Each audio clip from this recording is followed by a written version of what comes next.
Hello friends, स्वागत है आप सभी का ऑनलाइन प्रिपेयर चैनल में। फ्रेंड्स, आज के वीडियो में हम बात करेंगे सत्र 2026-27 के लिए बीएलएड पाठ्यक्रम में प्रवेश कैसे लें। बीएलएड पाठ्यक्रम जो कि 2 वर्ष का है, काउंसलिंग प्रोसेस स्टार्ट हो चुकी है। यदि आप मध्य प्रदेश के गवर्नमेंट या प्राइवेट कॉलेज में प्रवेश लेना चाहते हैं तो आपको ऑनलाइन ही सभी प्रोसेस कंप्लीट करना है। बीएलएड के लिए कम से कम 12th क्लास पास होना चाहिए। यह राज्य शिक्षा केंद्र मध्य प्रदेश का एमपी ऑनलाइन पोर्टल है। इसी पोर्टल के माध्यम से हम बीएलएड की प्रवेश प्रक्रिया को संपन्न करेंगे। इस पोर्टल की लिंक वीडियो के डिस्क्रिप्शन बॉक्स में दे दी जाएगी। आप उस लिंक पर क्लिक करके डायरेक्टली इसी वेबसाइट पर पहुंच जाएंगे। यदि आप मोबाइल से आवेदन कर रहे हैं तो डेस्कटॉप मोड एनेबल कर लें। इसके बाद आप आसानी से आवेदन कर पाएंगे। वेबसाइट ओपन करने के बाद पेज को स्क्रॉल करें। आवर सर्विसेज पे देख सकते हैं डीईएलईडी प्रोग्राम्स। डीएलएड प्रोग्राम्स पे क्लिक करें। इस तरीके से आपका पेज ओपन हो जाएगा। राज्य शिक्षा केंद्र डीएलएड पाठ्यक्रम सत्र 2026-27 आवश्यक सूचना। यहाँ पर कॉलेज की प्रोफाइल पंजीयन से संबंधित निर्देश दिए हुए हैं। संस्थाओं या रिक्त सूची पे क्लिक करें।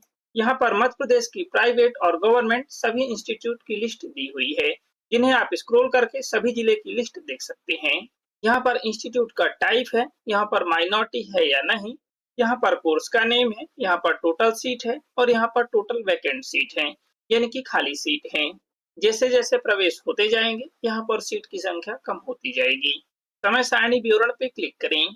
प्रथम राउंड का रजिस्ट्रेशन 15 मई 2026 से 29 मई 2026 तक ऑनलाइन कर सकते हैं। यदि आप रजिस्ट्रेशन में कोई त्रुटि सुधार करना चाहते हैं तो आप 15 मई 2026 से 29 मई 2026 तक ऑनलाइन कर सकते हैं। और साथ ही फर्स्ट राउंड के लिए चॉइस फिलिंग 15 मई 2026 से 29 मई 2026 तक ऑनलाइन कर सकते हैं। अन्य जानकारी टैब पे क्लिक करें। यहाँ पर डीएलएड काउंसलिंग के लिए रूल बुक उपलब्ध होगी। अभी यह उपलब्ध नहीं है, कुछ समय बाद उपलब्ध होगी, जिस पे क्लिक करने के बाद आप सभी रूल एंड रेगुलेशन को रीड कर सकते हैं। काउंसलिंग गतिविधियों पे क्लिक करें।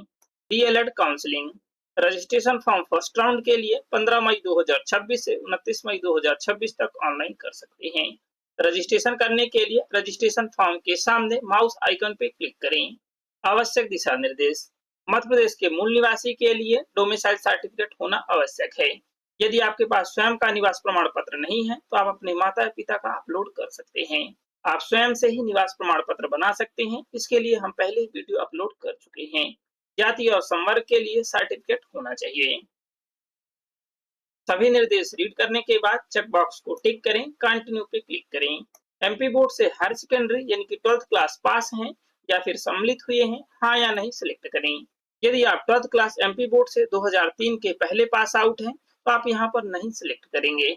और यदि आप 12th क्लास एमपी बोर्ड से 2003 के बाद पास आउट हैं तो यहाँ पर हाँ सिलेक्ट करेंगे। 12th क्लास की डिटेल्स फिल करें। यहाँ पर 12th क्लास का पासिंग ईयर सेलेक्ट करें। 12th क्लास का रोल नंबर एंटर करें। 12th क्लास का बोर्ड सेलेक्ट करें। Board of secondary education Bhopal Madhya Pradesh select करें। कैप्चा आंसर फिल करें और चेक डिटेल्स पे क्लिक करें। चेक डिटेल्स पे क्लिक करने के बाद यहाँ पर आपकी डिटेल्स शो हो रही है। यदि आपकी डिटेल्स इनकरेक्ट है तो आप रिसेट पे क्लिक करें, करेक्ट डिटेल्स फिल करें। यदि आपकी सभी डिटेल्स करेक्ट हैं तो आप verify details and proceed to registration पे क्लिक करें। इस तरीके से आपका रजिस्ट्रेशन फॉर्म ओपन हो चुका है। यदि आप 12th क्लास एमपी बोर्ड से 2003 से पहले पास आउट हैं तो यहाँ पर आप नहीं सिलेक्ट करें, या फिर एमपी बोर्ड के अलावा किसी अन्य बोर्ड से पास आउट हैं तो भी आप यहाँ पर नहीं सिलेक्ट करें। ओके पे क्लिक करें। इस तरीके से आपका भी रजिस्ट्रेशन फॉर्म ओपन हो चुका है। दोनों ही केस में सेम रजिस्ट्रेशन फॉर्म है। यदि आप 12th क्लास की डिटेल्स फिल करना चाहते हैं, यहाँ पर आपकी जो भी डिटेल्स फिल नहीं है उसे आपको फिल करना है। और यदि आप 2003 से पहले पास आउट हैं या फिर अन्य बोर्ड से पास आउट हैं तो यहाँ पर आप सभी डिटेल्स फिल करें। यहाँ पर आपको अपनी पर्सनल डिटेल्स 10th क्लास की मार्कशीट के अकॉर्डिंग फिल करना है। आप अपना फर्स्ट नेम एंटर करें, मिडिल नेम एंटर करें और लास्ट नेम यानी कि सर नेम एंटर करें। यदि आपके नेम में मिडिल नेम या सर नेम नहीं है तो आप इसे ऐसे ही छोड़ दें। जेंडर सेलेक्ट करें। फादर या हस्बैंड का नेम एंटर करें। मदर का फुल नेम एंटर करें। डेट ऑफ बर्थ सेलेक्ट करें। बर्थ ईयर सेलेक्ट करें। बर्थ मंथ सेलेक्ट करें। बर्थ डेट सेलेक्ट करें। रिलीजन सेलेक्ट करें। डोमिसाइल की डिटेल्स फिल करना है। मूल निवासी सेलेक्ट करें। मध्य प्रदेश सेलेक्ट करें। यदि आप अदर स्टेट के कैंडिडेट हैं और बीएलईडी के लिए अप्लाई करना चाहते हैं तो आप कुछ समय का वेट करें। अभी यहाँ पर मूल निवासी में सिर्फ मध्य प्रदेश शो हो रहा है। यहाँ पर अदर स्टेट का ऑप्शन शो होगा जिसे आपको सिलेक्ट करना है। इसके बाद यहाँ पर सभी डिटेल्स को फिल करना है। डोमिसाइल की डिटेल्स फिल करें। आपके पास स्वघोषित प्रमाण पत्र है तो आप इसे सिलेक्ट करें। यदि आपके पास सर्टिफिकेट है तो आप प्रमाण पत्र सिलेक्ट करें। इसके बाद यहाँ पर डोमिसाइल सर्टिफिकेट का रजिस्ट्रेशन नंबर एंटर करें। डोमिसाइल सर्टिफिकेट की जारी डेट सिलेक्ट करें, यानी कि आपका डोमिसाइल सर्टिफिकेट किस डेट को जारी किया गया है। जारीकर्ता अधिकारी का मुख्यालय या स्थान एंटर करें जहां से आपका डोमिसाइल इशू हुआ है। जारीकर्ता अधिकारी का पद नेम सिलेक्ट करें। तहसीलदार है, नायब तहसीलदार है, एडिशनल तहसीलदार है या फिर अदर हैं। यदि आप अदर सेलेक्ट करते हैं तो यहाँ पर पद नेम एंटर करें। यदि आपके पास सर्टिफिकेट नहीं है तो आप स्वघोषणा प्रमाण पत्र सेलेक्ट करें। वीडियो के डिस्क्रिप्शन बॉक्स में स्वघोषणा की लिंक दे दी जाएगी। आप उस लिंक से डाउनलोड करके फिल कर सकते हैं। इसके बाद आपको अपलोड करना होगा। कैटेगरी सेलेक्ट करें। यदि आप रिजर्व कैटेगरी से हैं तो यहाँ पर सर्टिफिकेट नंबर एंटर करें और यहाँ पर सर्टिफिकेट जारी डेट सिलेक्ट करें। जारीकर्ता अधिकारी का मुख्यालय या स्थान सिलेक्ट करें। जारीकर्ता का पद नेम सिलेक्ट करें। परिवार की वार्षिक आय एंटर करें। यदि आपका डोमिसाइल सर्टिफिकेट या कैटेगरी सर्टिफिकेट आपका स्वयं का नहीं है तो आप अपने पिता का अपलोड करें। डोमिसाइल सर्टिफिकेट में आपका नेम मेंशन होना चाहिए। क्या आप भूतपूर्व सैनिक हैं, हाँ या नहीं सिलेक्ट करें। क्या आप 40% से अधिक निःशक्त हैं, यहाँ पर हाँ या नहीं सिलेक्ट करें। यदि आप हाँ सिलेक्ट करते हैं तो यहाँ पर निःशक्तता का टाइप सिलेक्ट करें। क्या आप शासकीय शिक्षक हैं, हाँ या नहीं सिलेक्ट करें। यदि आप हाँ सिलेक्ट करते हैं तो यहाँ पर स्कूल का नाम एंटर करें। ज्वाइनिंग डेट सिलेक्ट करें। कार्यरत जिला सिलेक्ट करें और यहाँ पर स्कूल का डाइस कोड एंटर करें। यदि आप शासकीय शिक्षक नहीं है तो आप नहीं सिलेक्ट करें। क्वालिफिकेशन डिटेल्स फिल करें। 10th क्लास की डिटेल्स फिल करें। 10th क्लास का पासिंग ईयर एंटर करें। मार्किंग पैटर्न सिलेक्ट करें। यदि आपका परसेंटेज है तो यहाँ पर आप 10 मार्क एंटर करें और यहाँ पर टोटल मार्क्स एंटर करें। यहाँ पर आपका परसेंटेज शो होगा। यदि ग्रेड या सीजीपीए है तो आप इसे सिलेक्ट करें। इसके बाद यहाँ पर ग्रेड या सीजीपीए एंटर करें और यहाँ पर परसेंटेज एंटर करें। यदि आपके मार्कशीट में परसेंटेज मेंशन नहीं है तो आप सीजीपी या ग्रेड को कन्वर्ट करके फिल करें। बोर्ड सेलेक्ट करें। 10th क्लास का रोल नंबर एंटर करें। यहाँ पर आप 12th क्लास की डिटेल्स फिल करें। 12th क्लास का सब्जेक्ट सेलेक्ट करें। 12th क्लास का पासिंग ईयर एंटर करें। मार्किंग पैटर्न सेलेक्ट करें। आप 10 मार्क एंटर करें और टोटल मार्क्स एंटर करें। आपका परसेंटेज शो होगा। यदि आपका सीजीपीए या ग्रेड है तो सेम तरीके से फिल करें। बोर्ड सेलेक्ट करें। रोल नंबर एंटर करें। नोट देख सकते हैं, सीजीपीए जिन छात्रों के पास ग्रेड एबीसी उपलब्ध नहीं है ऐसे सभी छात्र एनए प्रविष्ट करें। परमानेंट एड्रेस फिल करें। आवेदक का मूल निवास का पता, मूल निवासी जिले की डाइट ही आपको चॉइस फिलिंग के समय प्रदर्शित होगी। मकान या भवन क्रमांक एंटर करें। यदि आपके एड्रेस में मकान या भवन क्रमांक नहीं है तो आप यहाँ पर 00 एंटर कर सकते हैं। वार्ड मोहल्ला या लैंडमार्क एंटर करें। यदि आपके एड्रेस में वार्ड मोहल्ला या लैंडमार्क नहीं है तो आप यहाँ पर विलेज का नेम या फिर एनए एंटर कर सकते हैं। गांव या शहर का नेम एंटर करें। स्टेट सेलेक्ट करें। आप अपने अकॉर्डिंग स्टेट सेलेक्ट करें। डिस्ट्रिक्ट सेलेक्ट करें। तहसील सेलेक्ट करें। मोबाइल नंबर एंटर करें। ईमेल एड्रेस एंटर करें। यदि आपके पास ईमेल एड्रेस नहीं है तो आप इसे ऐसे ही छोड़ दें। पिन कोड नंबर एंटर करें। फोटो अपलोड करें। फोटो का जो फाइल फॉर्मेट है वो जेपीजी में होना चाहिए और इसका जो फाइल साइज है वो 10 केबी से 100 केबी के बीच होना चाहिए। फोटो अपलोड करने के लिए चूज फाइल पे क्लिक करें, फोटो सेलेक्ट करें, ओपन पे क्लिक करें। आपकी फोटो अटैच हो चुकी है। सभी डिटेल्स फिल करने के बाद डिक्लेरेशन चेकबॉक्स टिक करें। आप यहाँ पर सभी को रीड कर लें। फॉर्म फिल करने के बाद एक बार आपको चेक कर लेना है। यदि आपकी सभी डिटेल्स करेक्ट फिल हैं तो आप कैप्चा आंसर फिल करें और सेव एंड नेक्स्ट पे क्लिक करें। इस तरीके से आपका एप्लीकेशन नंबर जनरेट हो चुका है जिसे आप नोट कर लेना है। एप्लीकेशन नंबर नोट करने के बाद ओके पे क्लिक करें। अब यहाँ पर हमें डॉक्यूमेंट अपलोड करना है। हाई स्कूल यानी कि 10th क्लास की मार्कशीट अपलोड करें और यहाँ पर हायर सेकेंडरी यानी कि 12th क्लास की मार्कशीट अपलोड करें। मूल निवासी प्रमाण पत्र यानी कि डोमिसाइल सर्टिफिकेट अपलोड करें और यहाँ पर श्रेणी प्रमाण पत्र यानी कि कास्ट सर्टिफिकेट अपलोड करें और यहाँ पर आय प्रमाण पत्र यानी कि इनकम सर्टिफिकेट अपलोड करें। आपने जिस भी सर्टिफिकेट की डिटेल्स फिल की है उसी सर्टिफिकेट को यहाँ पर अपलोड करना है। डॉक्यूमेंट का जो फाइल फॉर्मेट है वो जेपीजी में होना चाहिए और इसका जो फाइल साइज है 50 केबी से 200 केबी के बीच होना चाहिए। 10th क्लास की मार्कशीट अपलोड करने के लिए चूज फाइल पे क्लिक करें, मार्कशीट सेलेक्ट करें, ओपन पे क्लिक करें। आपकी मार्कशीट अटैच हो चुकी है। अपलोड पे क्लिक करें। मार्कशीट अपलोडेड, ओके पे क्लिक करें। यदि आप अपलोडेड मार्कशीट को व्यू करना चाहते हैं तो व्यू आइकन पे क्लिक करके व्यू कर सकते हैं।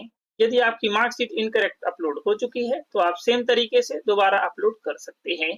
इसी तरीके से यहाँ पर 12th क्लास की marksheet, domicile certificate, caste certificate, income certificate, आपके फॉर्म में जो भी डॉक्यूमेंट शो हो रहे हैं उन सभी को अपलोड करें।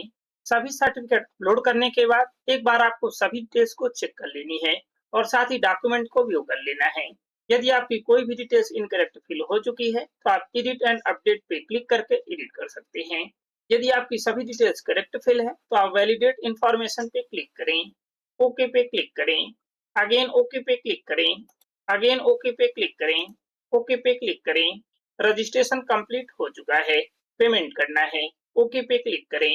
अब आपके दर्ज मोबाइल नंबर पे ओटीपी प्राप्त होगा, उस ओटीपी को यहाँ पर एंटर करें। यदि आपके मोबाइल नंबर पे ओटीपी प्राप्त नहीं हुआ है तो रीसेंड ओटीपी पे क्लिक करके ओटीपी प्राप्त कर सकते हैं। ओटीपी एंटर करने के बाद प्रोसीड टू पेमेंट पे क्लिक करें। इस तरीके से आपका पेमेंट गेटवे ओपन हो चुका है।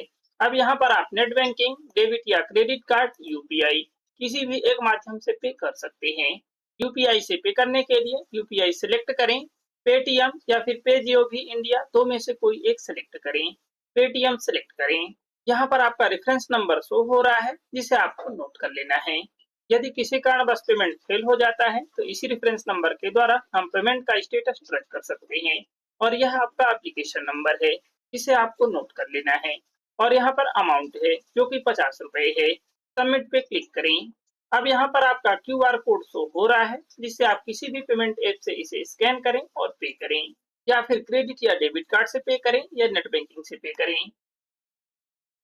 सक्सेसफुल पेमेंट सबमिट होने के बाद आपका रजिस्ट्रेशन रिसिप्ट ओपन हो जाएगी। पेज को स्क्रॉल करें। प्रिंट पे क्लिक करके आप अपने एप्लीकेशन फॉर्म को प्रिंट कर लें। यदि आपको कोई कॉलेज अलॉट होती है तो यह प्रिंट किया हुआ एप्लीकेशन फॉर्म जिसमें यहाँ पर आपको अपने सिग्नेचर करना है। सभी संबंधित डॉक्यूमेंट के साथ आपको अपने महाविद्यालय में जमा करना है। होम पे क्लिक करें। काउंसलिंग गतिविधियां पे क्लिक करें। आपका रजिस्ट्रेशन नंबर जनरेट हो चुका है किंतु फाइनल सबमिट नहीं हुआ है या फिर पेमेंट नहीं हुआ है तो आप पे अनपेड रजिस्ट्रेशन के सामने माउस आइकन पे क्लिक करें। यहाँ पर आप अपना रजिस्ट्रेशन नंबर यानी कि एप्लीकेशन नंबर इंटर करें, डेट ऑफ बर्थ सिलेक्ट करें, रजिस्टर्ड मोबाइल नंबर इंटर करें, कैप्चा आंसर फिल करें और गेट डिटेल्स पे क्लिक करें। इसके बाद आप सेम तरीके से डॉक्यूमेंट अपलोड कर सकते हैं, फॉर्म सबमिट कर सकते हैं, पेमेंट कर सकते हैं। इसके बाद रजिस्ट्रेशन फॉर्म को प्रिंट कर सकते हैं। यदि आप बाद में भी रजिस्ट्रेशन फॉर्म को प्रिंट करना चाहते हैं तो आप duplicate reprint receipt registration form के सामने माउस आइकन पे क्लिक करें। इसके बाद सेम तरीके से सभी डिटेल्स फिल करें और गेट डिटेल्स पे क्लिक करें। रीप्रिंट रजिस्ट्रेशन फॉर्म पे क्लिक करके आप अपना फॉर्म प्रिंट कर सकते हैं। और यदि आपके रजिस्ट्रेशन फॉर्म में कोई त्रुटि हो चुकी है, उसे एडिट करना चाहते हैं तो आप एडिट पैड रजिस्ट्रेशन फॉर्म के सामने माउस आइकन पे क्लिक करें। सेम तरीके से सभी डिटेल्स को फिल करें और एडिट करें। रजिस्ट्रेशन एडिट करने के लिए आपको पोर्टल शुल्क 50 रुपए पे करना है। यदि आप रजिस्ट्रेशन को कैंसिल करना चाहते हैं तो आप रजिस्ट्रेशन कैंसिलेशन के सामने माउस आइकन पे क्लिक करके रजिस्ट्रेशन कैंसिल कर सकते हैं। अब हमें चॉइस फिलिंग करना है। होम पे क्लिक करें। पेज को स्क्रॉल करें। यदि आपको रजिस्ट्रेशन फॉर्म फिल करते समय या पेमेंट करने में कोई भी समस्या आ रही है तो आप एमपी ऑनलाइन के कस्टमर केयर से संपर्क कर सकते हैं या फिर आप इस लिंक पर क्लिक करके शिकायत रजिस्टर कर सकते हैं।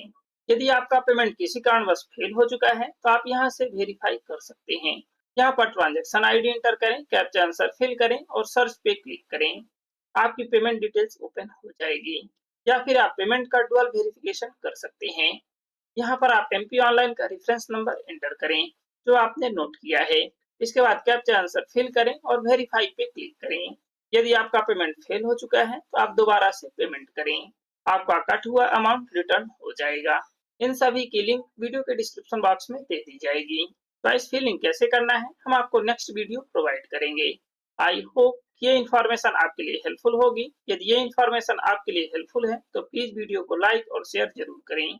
यदि आप चैनल पे न्यू हैं तो प्लीज चैनल को सब्सक्राइब जरूर करें और साथ ही बेल आइकन को भी प्रेस करें ताकि हर वीडियो की नोटिफिकेशन आपको मिल सके। Thank you.